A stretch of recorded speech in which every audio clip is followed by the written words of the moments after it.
നമസ്തേ. വിജയത്തിൻ്റെ രഹസ്യം. നമ്മൾ ഒരുപാട് വിജയിച്ച ആളുകളെ കണ്ടിട്ടുണ്ട്. മില്യണേഴ്സും ബില്യണേഴ്സും ട്രില്യണേഴ്സും ഒക്കെ ആയിട്ടുള്ള വ്യക്തിത്വങ്ങൾ. അപ്പം നമ്മൾ വിചാരിക്കും നമ്മുടെ അക്കൗണ്ടിൽ ഇപ്പോൾ ഉള്ള എമൗണ്ട് എത്രയാണ്, അപ്പോൾ അവരുടെ അക്കൗണ്ടിൽ എത്രമാത്രം ഹ്യൂജായിട്ടുള്ള എമൗണ്ട് ആണുള്ളത്. എനിക്കും ഇതുപോലെ പോപ്പുലറായിട്ടുള്ള ഒരു ബില്യണയർ അല്ലെങ്കിൽ ഒരു ട്രില്യണയർ ആകാനായിട്ട് സാധിക്കുമോ? ഇങ്ങനെയൊക്കെ നമ്മൾ ചിന്തിക്കും. നമ്മൾ ചില ആളുകൾ, വളരെ കുറഞ്ഞ ആളുകൾ മാത്രം അതിനുവേണ്ടി പരിശ്രമിക്കും. ഈ ചിന്തിക്കുന്ന ആളുകൾ തന്നെ കുറവാണ്. ആ ചിന്തിക്കുന്ന ആളുകളിൽ തന്നെ അതിനുവേണ്ടി പരിശ്രമിക്കുന്ന ആളുകൾ അതിനേക്കാളും കുറവാണ്. അപ്പോൾ എല്ലാ മനുഷ്യൻ്റെ ഉള്ളിലും ഇങ്ങനെ ഒരു ആഗ്രഹം ഉണ്ടോ എന്ന് ഞാൻ ചോദിച്ചു കഴിഞ്ഞാൽ അതില്ല എന്നുള്ള ആൻസർ വളരെ കുറവായിരിക്കും. അപ്പോൾ ഈ ബില്യണയർ ട്രില്യണയർ എന്നൊക്കെ പറയുന്നതിനപ്പുറത്തേക്ക് ഞാൻ ഉദ്ദേശിക്കുന്നത്, നമ്മുടെ ജീവിതത്തിൻ്റെ, ഇപ്പോൾ ഒരു കലാകാരനായിക്കോട്ടെ അല്ലെങ്കിൽ ഒരു അധ്യാപകനായിക്കോട്ടെ, ഏത് മേഖലയിൽ പ്രവർത്തിക്കുന്ന വ്യക്തി ആയിക്കോട്ടെ, അല്ലെങ്കിൽ എനിക്ക് ഇഷ്ടപ്പെട്ടൊരു മേഖലയിലേക്ക് എനിക്ക് എത്തണം, ആ മേഖലയിൽ എനിക്ക് ഉന്നതമായിട്ടുള്ള വിജയം കൈവരിക്കണം എന്ന് ആഗ്രഹം, ആ ഒരു ആഗ്രഹത്തിൻ്റെ പൂർത്തീകരണത്തിനെയാണ് ഞാൻ പ്രധാനമായിട്ടും ഉദ്ദേശിക്കുന്നത്, പണത്തിൻ്റെ അളവിനേക്കാളും. അപ്പോൾ ഇങ്ങനെ ഉന്നതമായിട്ടുള്ള വിജയത്തിലേക്ക് ഒരു മനുഷ്യൻ എത്തുന്നതിൻ്റെ രഹസ്യം എന്താണ് എന്ന് ചോദിച്ചു കഴിഞ്ഞിട്ടുണ്ടെങ്കിൽ അതിൻ്റെ ആൻസർ എന്ന് പറയുന്നത് വളരെ ചിന്തിക്കേണ്ട ഒരു കാര്യമാണ്. കാരണം നമ്മളൊക്കെ ചെറുപ്പകാലം തൊട്ട് അധ്യാപകരും സമൂഹവും നമ്മുടെ ചുറ്റിനുള്ള പേരൻസും, ഞാൻ ഇപ്പോൾ റീസെൻ്റായിട്ട് ഒബ്സർവ് ചെയ്യുമ്പോൾ നമ്മുടെ ചുറ്റിനുള്ള എല്ലാവരും പറയുന്നത് എന്താണ്, ഹാർഡ് വർക്കാണ് പ്രധാനപ്പെട്ട കാര്യം എന്നുള്ളതാണ്. അപ്പോൾ ഹാർഡ് വർക്ക് എന്ന് പറയുന്ന വ്യക്തികളൊന്ന് ചിന്തിക്കുക. നമ്മുടെ ഇതൊരു യുദ്ധഭൂമിയാണെങ്കിൽ ഏതാണ് ഹാർഡ് വർക്ക് ചെയ്യാനായിട്ട് ഇറങ്ങിയിട്ടുള്ള അടുത്തതായിട്ടുള്ള ആ ഒരു പുതിയ ഭടൻ ഈ യുദ്ധഭൂമിയിൽ എന്നുള്ളൊരു ചോദ്യം നമ്മളോട് പ്രപഞ്ചം ചോദിക്കും എന്നുള്ളതാണ്. കാരണം ഹാർഡ് വർക്ക് എന്ന് പറയുമ്പം നമ്മൾ രാവിലെ എഴുന്നേൽക്കുന്നു, കഠിനമായിട്ട് അധ്വാനിക്കുന്നു, വൈകുന്നേരം വന്ന് കിടന്നുറങ്ങുന്നു. ആൻഡ് ഇതൊരു റൊട്ടീൻ സൈക്കിൾ പോലെ ഇങ്ങനെ കണ്ടിന്യൂ ചെയ്തുകൊണ്ടിരിക്കുകയാണ്. അപ്പോൾ പല രീതിയിലുള്ള ജോലികളുണ്ട്. ദിവസം 1000 രൂപ അല്ലെങ്കിൽ 500 രൂപ കിട്ടുന്നത് തൊട്ട് അതുപോലെ തന്നെ 1000-ഓ 2000-വും 3000-വും 5000-വും ഒക്കെ ശമ്പളം കിട്ടുന്നതായിട്ടുള്ള ജോലികളുണ്ട്, ഇൻകം കിട്ടുന്നതായിട്ടുള്ള പ്രവർത്തനങ്ങളുണ്ട്. അപ്പോൾ അതിൽ ചില ആളുകൾ അതിൽ തന്നെ സാറ്റിസ്ഫൈഡ് ആയിരിക്കും. ആൻഡ് അതിൽ തന്നെ അവരുടെ ജീവിതത്തിൻ്റെ വിജയത്തിനെ കണ്ടെത്തിയിട്ടുണ്ടായിരിക്കും. അങ്ങനെ പോകുന്ന ആളുകളും ഉണ്ടായിരിക്കും. പക്ഷേ യഥാർത്ഥത്തിൽ നമ്മുടെ ഉന്നതമായിട്ടുള്ള വിജയത്തിന് ഈ ഹാർഡ് വർക്കാണോ അവരെ ഉന്നതമായിട്ട് വിജയത്തിലേക്ക് എത്തിച്ചിട്ടുള്ളതെന്ന് ചോദിച്ചു കഴിഞ്ഞാൽ നമ്മളവിടെ സ്മാർട്ട് വർക്ക് എന്ന് പറയുന്നൊരു കൺസെപ്റ്റും കൂടെ എടുക്കേണ്ടതായിട്ട് വരും. കാരണം ഹാർഡ് വർക്ക് ചെയ്തിട്ട് ഈ പറഞ്ഞ മില്യണേഴ്സിനും ട്രില്യണേഴ്സിനും അല്ലെങ്കിൽ ഉന്നത വിജയം കൈവരിച്ച വ്യക്തികൾക്ക് അങ്ങനെ എത്താനായിട്ട് സാധിക്കുമോ? ഈ യുദ്ധഭൂമിയിൽ വീണു പോകുന്ന ഒരു ഭടൻ മാത്രമായിരിക്കും ഹാർഡ് വർക്ക് ചെയ്യുന്ന സമയത്ത്. ബട്ട് സ്മാർട്ട് വർക്ക് ചെയ്യുന്ന സമയത്ത് കുറഞ്ഞ എഫേർട്ടിൽ കുറഞ്ഞ സമയത്തിൽ എങ്ങനെ കൂടുതലായിട്ടുള്ള റിസൾട്ട് ഉണ്ടാക്കാം എന്നുള്ള ചിന്തയിൽ പോകുന്ന വ്യക്തികളാണ് യഥാർത്ഥത്തിൽ വിജയിക്കുന്നത്. പക്ഷേ അങ്ങനെ പോകണമെന്നുണ്ടെങ്കിൽ നമ്മൾ മൾട്ടി ഡയമെൻഷണൽ വർക്ക് ചെയ്യണമെന്നുള്ളതാണ്. എന്ന് വെച്ചിട്ടുണ്ടെങ്കിൽ നമ്മുടെ ഇപ്പോഴുള്ള അവസ്ഥ, ആ ഒരു അവസ്ഥയെ നോക്കിക്കാണാനുള്ള ഒരു അവബോധം നമുക്കുണ്ടായിരിക്കണം. ഭാവിയിലേക്ക് നമ്മളെ എങ്ങനെ എത്താനായിട്ട് പോകുന്നു, നമ്മൾ ആശയങ്ങളുടെ ഒരു മനുഷ്യനായിരിക്കണം. ആശയങ്ങൾ നമുക്ക് നടപ്പിലാക്കാനായിട്ട് സാധിക്കണം. അതിനെ നമുക്ക് ട്രയൽ ആൻഡ് എറേഴ്സിൽ കൂടെ ഇവാലുവേറ്റ് ചെയ്യാനായിട്ട് സാധിക്കണം. അങ്ങനെ ഒരുപാട് സങ്കീർണമായിട്ടുള്ള പ്രോസസ്സുകളിലൂടെ കടന്നു പോകുന്ന സമയത്താണ് നമുക്ക് ഈ പറയുന്ന മൾട്ടി ഡയമെൻഷണൽ വർക്കിൻ്റെ ഒരു എബിലിറ്റി ഉണ്ടോ ഇല്ലയോ എന്നുള്ളത് മനസ്സിലാകുക. ആൻഡ് ഇതിനെല്ലാം നമ്മളെ സഹായിക്കുന്ന അടിസ്ഥാനപരമായിട്ടുള്ള വിജയത്തിൻ്റെ കാരണം എന്താണ് എന്ന് എന്നോട് ചോദിച്ചിട്ടുണ്ടെങ്കിൽ ഞാൻ പറയുന്ന കാര്യം എന്ന് പറയുന്നത് എക്സ്പാൻഷൻ ഓഫ് കോൺഷ്യസ്നെസ് ആണ്, അല്ലെങ്കിൽ ബോധമണ്ഡലത്തിൻ്റെ വികാസമാണ്. കാരണം ബോധമണ്ഡലത്തിന് വികാസം പ്രാപിച്ചിട്ടുള്ള ഒരു വ്യക്തിക്ക് മാത്രമേ എന്താണ് ഞാൻ ഈ പറഞ്ഞ കാര്യങ്ങൾ എന്നുള്ളതിൻ്റെ കുറച്ചെങ്കിലും ഇൻസൈറ്റ് കിട്ടുകയുള്ളൂ. ഇപ്പം എൻ്റെ ഈ ചാനലിൽ ഒരുപാട് ആളുകൾ ശ്രവിച്ചുകൊണ്ടിരിക്കുന്നുണ്ട്. അതിൽ ഭൂരിപക്ഷം ആളുകൾക്കും ബോധമണ്ഡല വികാസമോ അതിലേക്കുള്ളൊരു കോളോ ലഭിച്ച ആളുകളാണ് എന്നുള്ള ഉറപ്പാണ്. കാരണം അല്ലാത്ത ആളുകൾക്ക് ഞാൻ ഈ പറയുന്ന കാര്യങ്ങൾ ഗ്രഹിച്ചെടുക്കാനോ കേൾക്കാനോ സാധിക്കില്ല. അത് ഗ്രഹിക്കാനും കേൾക്കാനും സാധിക്കാത്ത ആളുകളെ സംബന്ധിച്ചിടത്തോളം അവർ തീർച്ചയായിട്ടും ബോധമണ്ഡല വികാസത്തിൻ്റെ വേറൊരു തലത്തിലാണ് കിടക്കുന്നത്. അപ്പോൾ ആ തലത്തിൽ നിന്ന് ഉയർന്നുയർന്ന് വരുന്ന സമയത്ത് ഈ പറയുന്ന കാര്യങ്ങൾ ഗ്രഹിക്കാനും ഇതിനേക്കാൾ അപ്പുറത്തേക്ക് ഉള്ള കാര്യങ്ങൾ ഗ്രഹിക്കാനും അത് പെർഫോം ചെയ്യാനും പറ്റുന്ന അവസ്ഥയിലേക്ക് നമ്മൾ വളർന്നു വരികയാണ്. അങ്ങനെ ഞാനിവിടെ ആളുകളെ കാറ്റഗറി ചെയ്യാനോ അല്ലെങ്കിൽ കമ്പാരിസൺ ചെയ്യാനോ അല്ല ഈ ഒരു കാര്യങ്ങൾ പറയുന്നത്. അതിനപ്പുറത്തേക്ക് നമ്മുടെ ഉള്ളിലത്തെ തന്നെ ഒരു സെൽഫ് റിഫ്ലക്ഷൻ, ഇവാലുവേഷനൊക്കെ നടത്താൻ വേണ്ടിയിട്ടാണ് പറയുന്നത്. ബോധമണ്ഡല വികാസം പ്രാപിക്കാത്ത അവസ്ഥയും ബോധമണ്ഡല വികാസം പ്രാപിച്ച അവസ്ഥയും തമ്മിലുള്ള വ്യത്യാസമാണ് ഇവിടെ പറയാനായിട്ട് ശ്രമിക്കുന്നത്. ആദ്യമായിട്ട് ബോധമണ്ഡല വികാസം പ്രാപിക്കാത്ത വ്യക്തികളെ സംബന്ധിച്ചിടത്തോളം ഈ ബോധമണ്ഡല വികാസം എന്ന് പറഞ്ഞാൽ അത് പല ഏരിയയിലേക്ക് കിടക്കുന്ന ഒരു സംഗതിയാണ്. അപ്പോൾ ഓരോരുത്തർക്ക് ഓരോ ഏരിയ വീക്ക്നെസ് ഉണ്ടെന്നൊക്കെ നമ്മൾ കേട്ടിട്ടില്ലേ? അപ്പോൾ നമുക്ക് എല്ലാവർക്കും വീക്ക്നെസ് ഉണ്ടാവും. അപ്പോൾ നമ്മൾ പെട്ടെന്ന് കോപം ചെയ്യുന്ന ആളാണ്, അല്ലെങ്കിൽ നമ്മൾ പെട്ടെന്ന് ദുഃഖിക്കുന്ന ആളാണ്, നമ്മൾ പെട്ടെന്ന് എന്തെങ്കിലും രീതിയിലുള്ള വർത്തമാനങ്ങൾ പറഞ്ഞ് ദോഷം എടുക്കുന്ന ആൾക്കാരാണ്. ഇങ്ങനെയൊക്കെയുള്ള അവസ്ഥയുണ്ടെങ്കിൽ ആ മേഖലയിലുള്ള നമ്മുടെ ബോധമണ്ഡല വികാസം അല്പം കുറവാണ് എന്നുള്ളതാണ്. നമുക്കവിടെ തീർച്ചയായിട്ടും ബോധത്തിനെ വികസിപ്പിച്ച് കൊണ്ടുപോകാനായിട്ട് സാധിക്കുമെന്നുള്ളതാണ്. അങ്ങനെ അതിനെ നമ്മൾ കവർ ചെയ്യുന്ന സമയത്ത് നമ്മുടെ ആ നെഗറ്റീവിനെ നമ്മൾ അക്സെപ്റ്റ് ചെയ്തു, നമ്മളതിനെ മാസ്റ്റർ ചെയ്തു എന്ന് നമുക്ക് പറയാനായിട്ട് സാധിക്കും. അപ്പോൾ കോപം, ഭയം, അഹങ്കാരം തുടങ്ങിയ കാര്യങ്ങളൊക്കെ ബോധമണ്ഡല വികാസം പ്രാപിക്കാത്ത അവസ്ഥയിലുള്ള വ്യക്തികളിൽ എക്സിബിറ്റ് ചെയ്യുന്ന സമയത്ത് ആ മേഖലയിൽ ബോധമണ്ഡല വികാസം പ്രാപിച്ച ഒരു വ്യക്തിയെ സംബന്ധിച്ചിടത്തോളം അയാൾ ആദ്യം ഓപ്പോസിറ്റ് നിൽക്കുന്ന വ്യക്തിയുടെ ഊർജത്തിൻ്റെ ലെവലിനെയാണ് മനസ്സിലാക്കുന്നത്.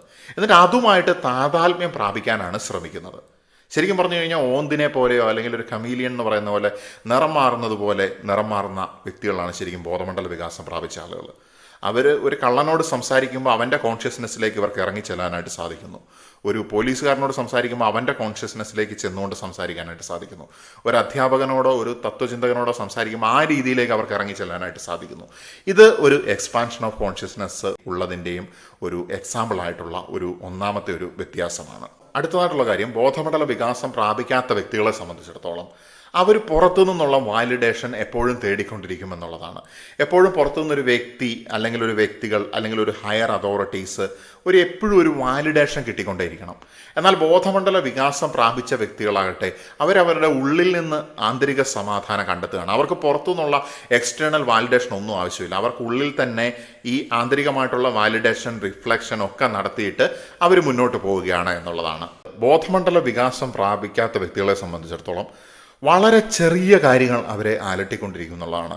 ആരെങ്കിലും പറഞ്ഞ വാക്കുകൾ, ആരെങ്കിലും പറഞ്ഞിട്ടുള്ള ശകാരങ്ങൾ, അല്ലെങ്കിൽ ചെറുതായിട്ടുള്ള എന്തെങ്കിലും ടാസ്കുകൾ, ചലഞ്ചുകളൊക്കെ മുന്നിൽ വന്നിട്ടുണ്ട്.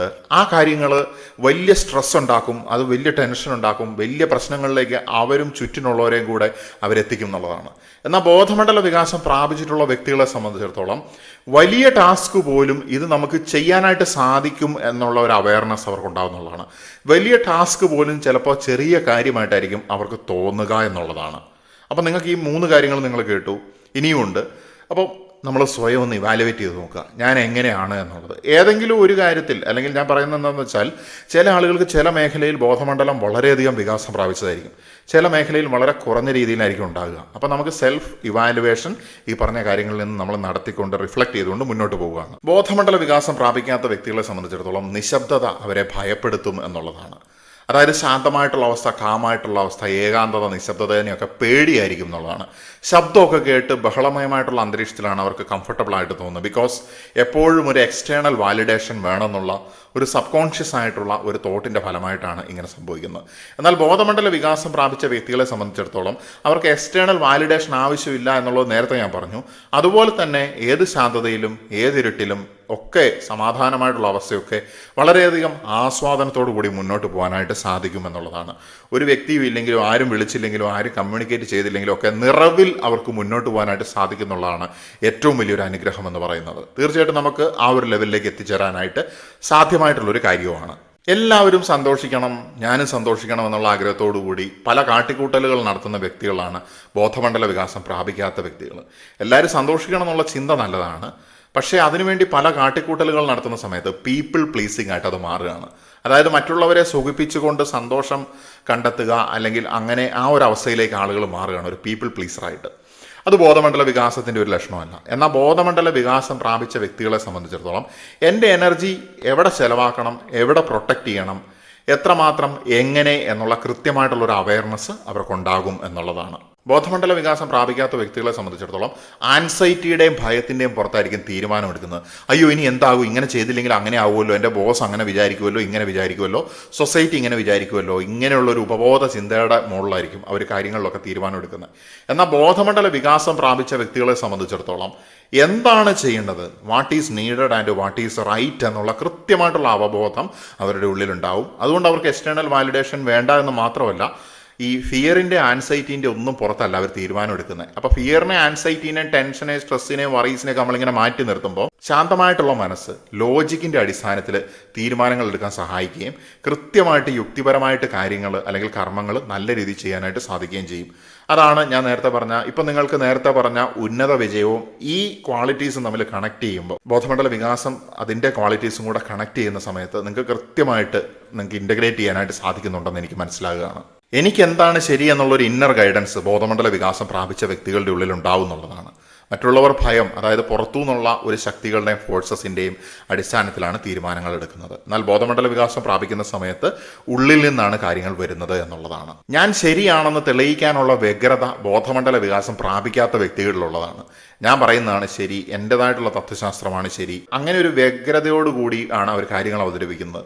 അവരുടെ അറിവിനെ പ്രതി അവരെ അഹങ്കരിക്കുന്നത് നമുക്ക് കാണാനായിട്ട് സാധിക്കും. എന്നാൽ ബോധമണ്ഡല വികാസം പ്രാപിച്ച വ്യക്തികളെ സംബന്ധിച്ചിടത്തോളം അവർ ഓപ്പൺ മൈൻഡഡ് ആയിട്ട് സത്യത്തിനെ കണ്ടെത്താനാണ് ശ്രമിച്ചുകൊണ്ടിരിക്കുന്നത്. ബോധമണ്ഡല വികാസം പ്രാപിക്കാത്ത വ്യക്തികൾ പെട്ടെന്ന് ഡിപ്രസ്ഡ് ആൻഡ് ഡൗൺ ആയി പോകും നമുക്ക് കാണാനായിട്ട് സാധിക്കും. അതായത് എന്തെങ്കിലും വേദനാജനകമായിട്ടുള്ള ചെറിയതാണെങ്കിലും ഒരു തിരിച്ചടി വരുന്ന സമയത്ത് ഇതാണ് ജീവിതം എന്നുള്ള രീതിയിൽ അവർ ചിന്തിച്ചു പോകുന്നുള്ളതാണ്. അവർ പ്രത്യാശയില്ലാത്ത ആളുകളെ പോലെ അവർ പ്രവർത്തിക്കുന്നുള്ളതാണ്. ചിലപ്പോൾ ഒരു രോഗമായിരിക്കാം, ഒരു മാനസിക ബുദ്ധിമുട്ടായിരിക്കാം, അല്ലെങ്കിൽ സാമ്പത്തികമായിട്ടുള്ള പ്രശ്നങ്ങളായിരിക്കാം, ബന്ധങ്ങളിലുണ്ടാകുന്ന വിള്ളലായിരിക്കാം. അതുണ്ടാകുന്ന സമയത്ത് അവർക്ക് അതാണ് ജീവിതം, ആകെ പ്രതീക്ഷയൊന്നും ഇല്ലാതെ അങ്ങ് ആയിപ്പോയി. എന്നാൽ ബോധമണ്ഡല വികാസമുള്ള വ്യക്തികളെ സംബന്ധിച്ചിടത്തോളം ദിസ് ഈസ് ടെമ്പററി ആണ്, ഇതും പാസ്സായി പോവും എന്നുള്ളൊരു ചിന്ത ഉണ്ടാവും. അതായത് കുറച്ചുകൂടി ഇവോൾവഡ് ആയിട്ടുള്ള, എക്സ്പാൻഡഡ് ആയിട്ടുള്ള ഒരു സോൾ അവയർനെസ് ആണ് അവർക്ക് ലൈഫിനെ കുറിച്ചിട്ടുള്ളത്. മറ്റൊരു തരത്തിൽ പറഞ്ഞിട്ടുണ്ടെങ്കിൽ അവരുടെ ആത്മാവ് ഇവല്യൂഷൻ പ്രാപിച്ചിരിക്കുന്നു ടു എക്സ്പാൻഡഡ് കോൺഷ്യസ്നെസ്സിലേക്ക്. ബോധമണ്ഡല വികാസം പ്രാപിക്കാത്ത വ്യക്തികളാണ് പഴയ വേദനകളെ പിടിച്ചു നിർത്തുന്നത്. പണ്ട് കാലത്ത് അങ്ങനെ ഉണ്ടായി, ഇങ്ങനെ ഉണ്ടായി, അത് കുടുംബജീവിതത്തിലായിക്കോട്ടെ അല്ലെങ്കിൽ പ്രൊഫഷണൽ ലൈഫിലായിക്കോട്ടെ, എവിടെയും പണ്ടുണ്ടായിരുന്ന പരാജയങ്ങളും വേദനകളും എപ്പോഴും ഓർക്കുകയും എടുത്തു പിടിച്ച് ഹൃദയത്തിൽ കൊണ്ടു നടന്ന് ജീവിക്കുന്ന ആളുകൾ, അവർക്ക് സന്തോഷം കണ്ടെത്താനായിട്ട് വളരെ ബുദ്ധിമുട്ടായിരിക്കും. എന്നാൽ ബോധമണ്ഡല വികാസം പ്രാപിച്ച വ്യക്തികളെ വികാരങ്ങൾക്ക് പിടികൂടാനായിട്ട് സാധിക്കില്ല എന്നുള്ളതാണ്. അവരനുവദിക്കുന്നു, അവർ റിലീസ് ചെയ്യുന്നു, അവർ ട്രാൻസ്ഫോം ചെയ്യുന്നു, അവർ വളരുന്നു, മുന്നോട്ട് പോകുന്നു. ബോധമണ്ഡല വികാസം പ്രാപിക്കാത്ത വ്യക്തികളെ സംബന്ധിച്ചിടത്തോളം അവരുടെ ജീവിതം എന്ന് പറയുന്നത് വ്യത്യസ്ത കാര്യങ്ങളോടും വ്യത്യസ്ത വ്യക്തികളോടുമുള്ള ഒരു പോരാട്ടം പോലെയാണ് അവർ ജീവിതത്തിനെ കാണുന്നത്. എന്നാൽ ബോധമണ്ഡല വികാസം പ്രാപിച്ച ആളുകളെ സംബന്ധിച്ചിടത്തോളം ജീവിതം എന്ന് പറയുന്നത് ഒരേ കോസ്മിക് ഫീൽഡിന്റെ വിവിധ ഭാഗങ്ങൾ മാത്രമാണെന്നുള്ളൊരു തിരിച്ചറിവുണ്ടാകുന്ന സമയത്ത് ജീവിതം വളരെ ഈസി ആയിട്ട് മുന്നോട്ട് കൊണ്ടുപോകാനായിട്ട് സാധിക്കും. ബോധമണ്ഡല വികാസം പ്രാപിക്കാത്ത വ്യക്തികൾ ചിന്തകളുടെ അടിമകളായിരിക്കും. അവർക്ക് ഓവർ തിങ്കിങ് ഉണ്ടായിരിക്കും, നെഗറ്റീവ് തിങ്കിങ് ഉണ്ടായിരിക്കും. ചിന്തകളാണ് അവരെ ഭരിച്ചുകൊണ്ടിരിക്കുന്നത്. എന്നാൽ ബോധമണ്ഡല വികാസം പ്രാപിച്ച വ്യക്തികളെ സംബന്ധിച്ചിടത്തോളം ഈ പല രീതിയിലുള്ള ചിന്തകളെ നിരീക്ഷിക്കുന്ന ഒരു ബോധമാണ് ഞാൻ എന്നുള്ള ഒരു അവയർനെസ് ഉണ്ടായിരിക്കും എന്നുള്ളതാണ്. ബോധമണ്ഡല വികാസം പ്രാപിക്കാത്ത വ്യക്തികൾ പേര്, സ്ഥാനം, ഐഡന്റിറ്റി ഒക്കെ വെച്ചിട്ടായിരിക്കും അവർ വില കണ്ടെത്തുന്നത് അല്ലെങ്കിൽ തന്നെ വിധിക്കുന്നത്. എന്നാൽ ബോധമണ്ഡല വികാസം പ്രാപിച്ച വ്യക്തിയെ സംബന്ധിച്ചിടത്തോളം ഇതിൻ്റെ എല്ലാ ഐഡന്റിറ്റികളുടെയും, എല്ലാ പേരിൻ്റെയും, എല്ലാ നിലകളുടെയും തലങ്ങളുടെയും മുകളിലുള്ള ഒരു ബോധമാണ് ഞാൻ എന്നുള്ള അവയർനെസ് ഉണ്ടാകും എന്നുള്ളതാണ്. ഞാനൊരു പേരോ രൂപമോ അല്ല, ഒരു ബോധമാണ്. ലേബലുകളുടെ ഒക്കെ അപ്പുറത്തേക്കുള്ള വികസിതമായിട്ടുള്ള ബോധത്തിന്റെ ഒരു രൂപം. ബോധമണ്ഡല വികാസം പ്രാപിക്കാത്ത വ്യക്തികൾ എപ്പോഴും സർവൈവൽ മോഡിലായിരിക്കും ജീവിക്കുന്നത്. അതായത് ജീവിതം എന്ന് പറയുന്നത് സർവൈവ് ചെയ്യാനുള്ള ഒരു സാധനമാണ് എന്നുള്ള ഒരു ചിന്തയായിരിക്കും. തരണം ചെയ്യേണ്ട പ്രതിബന്ധങ്ങൾ മാത്രമാണ് അവർ കണ്ടുകൊണ്ടിരിക്കുന്നത്.